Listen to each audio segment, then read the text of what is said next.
I was born in Cedar City, Utah in 1947, so was a child growing up, young child and through elementary school and even in a little bit to junior high, to the period of intense testing. Our family, our extended family, were involved in the livestock business and agriculture, so we were working the land. We were among those that had, you milked your cows, you had your garden, so. And I've lost a number of family members and friends to cancer. You don't know if it's related or not, but grew up in that period, in that time, in that place. On my mother's side, they were, like a lot of people in southern Utah, they made their living on federal land. On my grandfather's side, he had sawmills, and they harvested timber and ran sawmills. And on my father's side, and his father before him, it was livestock. It was sheep and then cattle. So the family herded sheep. Well, we had 5,000 head of sheep that we would summer in the mountains above Cedar City and winter east of Zion Canyon and then out on the Arizona Strip. And then later, as it became cattle, we moved out to the west of Cedar City. A lot of the families that were so affected by that directly, Kern Bullock and others that were doing the sheep testing out, raising their sheep out in the testing area, those folks wintered their sheep in the, further west and out into Nevada, or where we wintered was a little closer to Cedar. The context of that time, growing up in the Cold War, was you were hyper aware of the Cold War and nuclear testing and the Soviet Union. When Sputnik went up, I believe that was 57, wasn't it, or was it 59? You don't remember any more than I do. But I was still in elementary school, and so everyone was very, very concerned about the Soviets. And you had, the Korean War obviously going on in the 50s. And very, very hyper aware of the threat of nuclear war. And in fact, my parents I didn't know this as a young man, but my parents told me that there was actually an organized group in Cedar City that would take turns to go out on the, what's called the Lay Hill, Leigh. It's where the Mormon Temple is now, and would take shifts in the evening in case the Soviets were going to fly in over and drop bombs on us. Now that seems incredible. It seems just nonsensical when you talk about it today. But I share that story because it was the mood of the time. It was the temper of the time. Just great, great concern. So we didn't know at the time the details of the nuclear testing, but you were clearly aware of the nuclear testing. Everyone knew about it. I myself never did go up and watch the blasts, but there were a lot of people who did, and you knew about it, and you were warned about it. I mean, one thing I need to turn over to the Marriott Library, I've got one of those little yellow booklets they handed out, the Atomic Energy Commission as it was called in the day, basically saying it's okay, don't worry. The little one, you've maybe seen it, but it has the cartoons of the cowboys and so forth. Yeah, they would hand those out to you, and we had a neighbor who worked in that field and in that area, and the general temper of the time, the mood of the time, was one of high patriotism, very much anti-communist, wanting to be fully prepared, and very supportive of the defense industry, the Eisenhower administration, very red Republican, voted for Eisenhower. The Democrats were not held in great favor in southern Utah in those days, nor today, apparently. But so it came as a great shock when it finally came to light, the duplicity and the knowing behavior of the government that essentially bombed Utah through those tests. But at the time, it was very, very much one of being supportive and trusting the government to do the right thing. The few incidents I do remember specifically as a child, I went to the North Elementary in Cedar City, And like all the elementary kids in those days, you did the duck and cover exercises. And they also gave us iodine tablets. You know what I'm talking about, right? So they would give those. I can't remember if it was daily or weekly or what, but on a regular basis you got these, and they were a big pill. You had to chew them to get them down. They tasted like sawdust. They were like crap, and some of the kids didn't want them. And it was, whether the science today would indicate it was useful or not, it was to offset the effect on the thyroid gland apparently. Because of the Korean War, because of the Cold War, because of Sputnik, because we knew the Soviets had the bomb, and the Chinese were at the point of getting the bomb at that point, you felt you had to be prepared. And so it was very patriotic, very Republican, very supportive, very trusting of the government, which is part of the tragedy of this whole thing, because that trust was so badly violated. But the only, as a young person, I didn't think much about it at the time, other than you knew those tests were going on, you heard about it. And as I got older, I talked to my folks and asked them a little bit about it. And I don't think my parents ever, went up in the hills to where you could actually see the clouds or the blast. But you knew it was going on. It wasn't until later that you discovered that the fallout from those blasts were landing, in your garden, that you were harvesting the corn and the beans and the tomatoes, that were landing on the alfalfa, that you were feeding the milk cows, that you were drinking the milk, that were landing on the rangeland, that the livestock were grazing on, that you ate. It wasn't until later you knew anything about that. At the time, and again, I was just a child, but even as I got older, it seemed like the right thing to do. You had to prepare, and the above ground, below ground, it wasn't an issue. You tested it. And it really wasn't until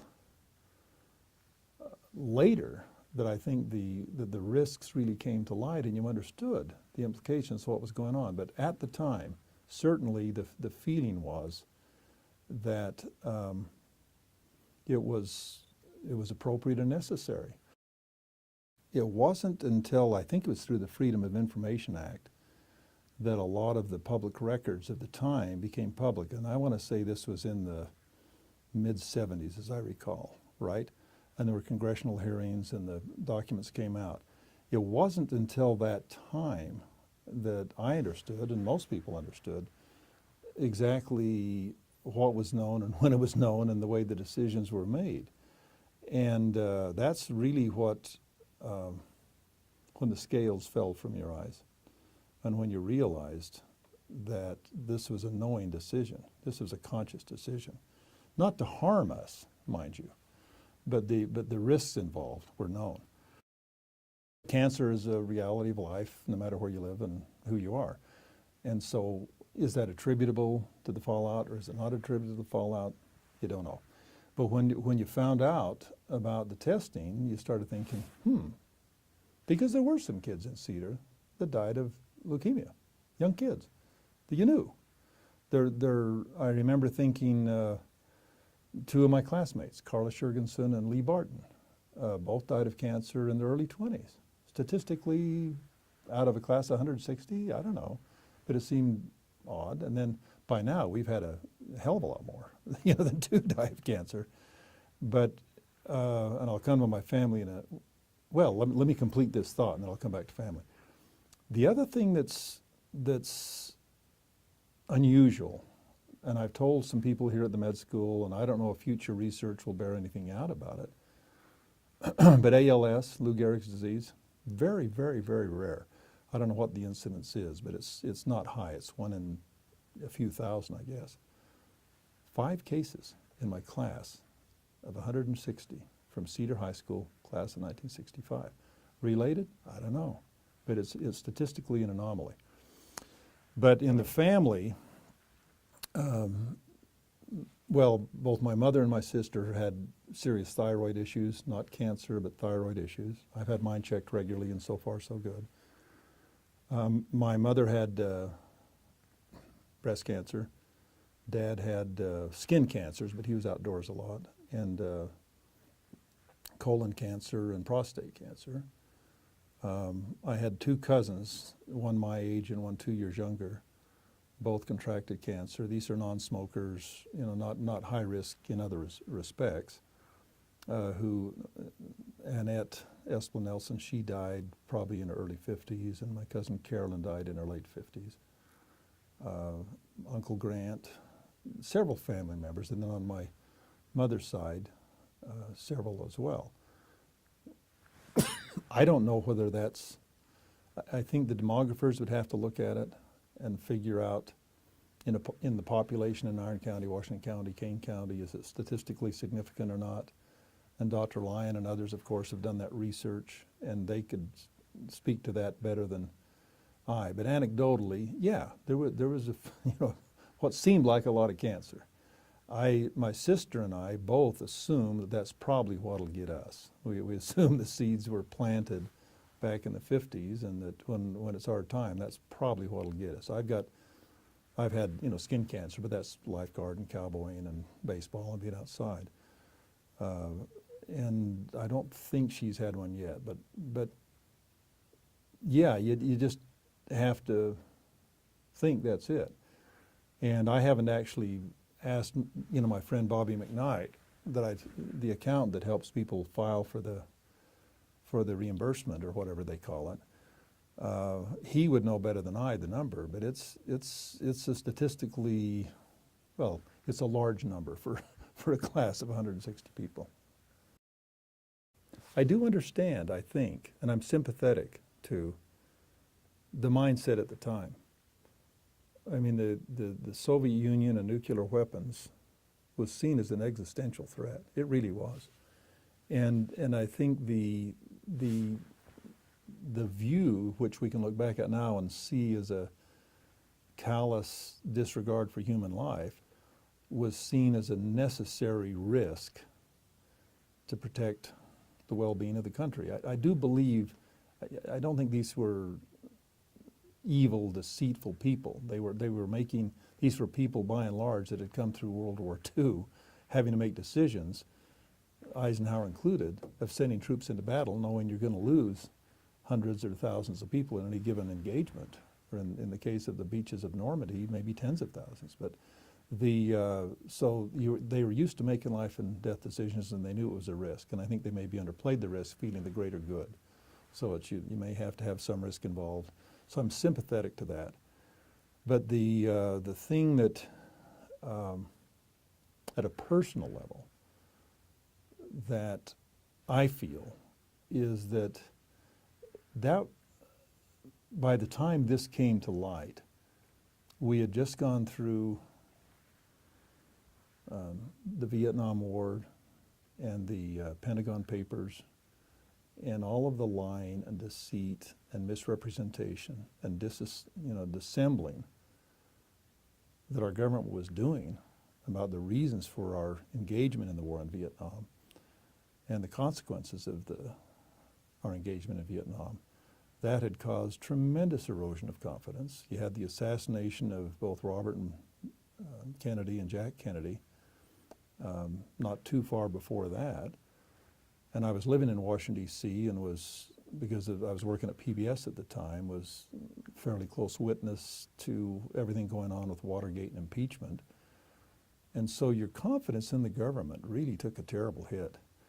And then to learn that the risks to the populations in the flow of the fallout were known at the time just pretty much knocked the bottom out of the trust in the government. And I'm sure you're finding as you're interviewing people you're talking to down there, these are not rabble-rousing, hell-raising people.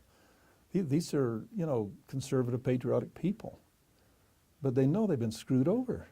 And when you have, and frankly, I think the impact of that erosion of trust through these instances and things like this is what has gotten us to the difficult political situation we have in 2017, where you do have this great erosion of trust in what used to be the unshakable pillars of our society and institutions.